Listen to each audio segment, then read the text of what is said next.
Hey, it's Kevin. Thank you for stopping by another No BS social media update. You can always find them on YouTube. You can find them on our website, intensitysocial.com, also nobssocial.com. Either way, whichever's easiest for you to remember.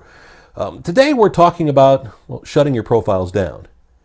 And I don't mean, and again, I'm a big social media guy, so I don't mean that social media is bad and you just need to shut it down, although some people do those kinds of things. More importantly, I want to make sure you understand that if you're not going to use the social media site, then really don't do anything with it because it only hurts you. I have some artists who just don't like Twitter. Twitter's too much buzz, too much noise. They don't see the results. So while they have a Twitter account, they don't do a lot with it, and their numbers look poorly.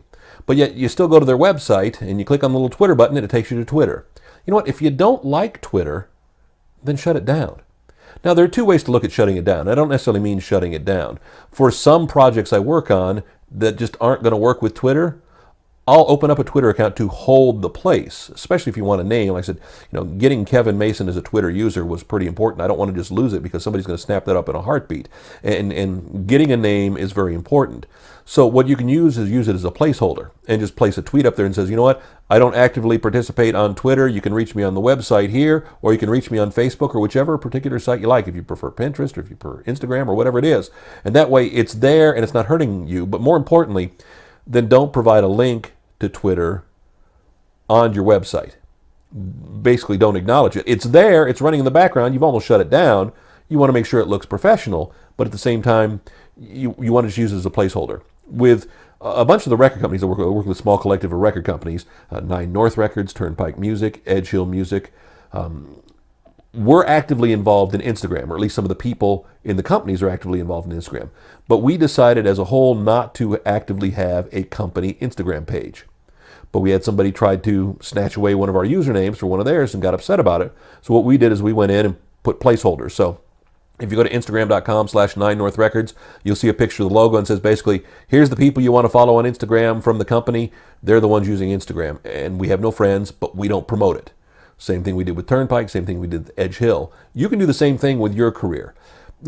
I go into most social media sites and snap them up as fast as I can to get my username. As I've said before, with my name being so common, Kevin Mason, I fight the multitude of other Kevin Masons out there. To this day, I'm so upset still with Google because I don't have the Gmail account to kevinmason@gmail.com. Somebody else has it, which means I couldn't get the YouTube page then when they switched over, when Google bought YouTube, I couldn't end up with youtube.com/Kevin Mason.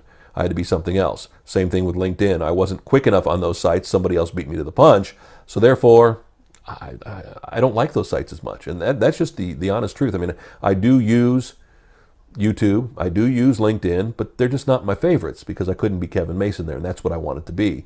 I was talking with one of my artists recently and was like, okay, we need to rebrand the names on your sites to get consistent. Do you want to go with your real name? Do you want to go with a pseudonym? Because once you name something, you can't always go back and change it without starting over. With YouTube, once you pick a username, you're stuck with it.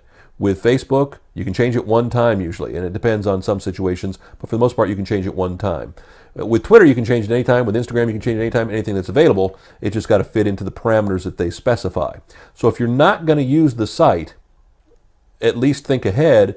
Maybe you'll use it down the road. And a lot of people say, I really couldn't get into Twitter at first, and now we're such big Twitter fans, but they may have some odd username. And especially if you're using, again, professionally, that's what we're talking about here. If you're just using it for fun, it doesn't matter what your username is. It can be something silly, but you don't want that silly username to come back and haunt you. You don't want to be known as Pickle Queen when you're trying to be a professional. It was funny when you were in college, but now it may not be so funny, and then you lose all the traction you gained over the years. So if you're not using the social media site, either shut it down and just go away with it, know you're going to lose that name, or use it as a placeholder. But more importantly, don't do anything in your volition to promote that. And like I said, go back to your websites. If you're not using Twitter, don't promote Twitter. If you're not using Facebook, don't promote the Facebook page. And be consistent about that. Just because they have a cute little icon there and because you have a profile, you want to make sure, again, you put your best foot forward.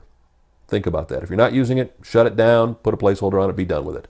Another No BS social media update each and every week right here on YouTube, on the website. We'd love for you to stop by, check them out each and every week. And if you ever have any questions, you can reach out to me too. And in fact, here at the end and all the credits, you get my phone number, you get the email address. It'll tell you where to go and what to do. Thanks so much. Have a good one.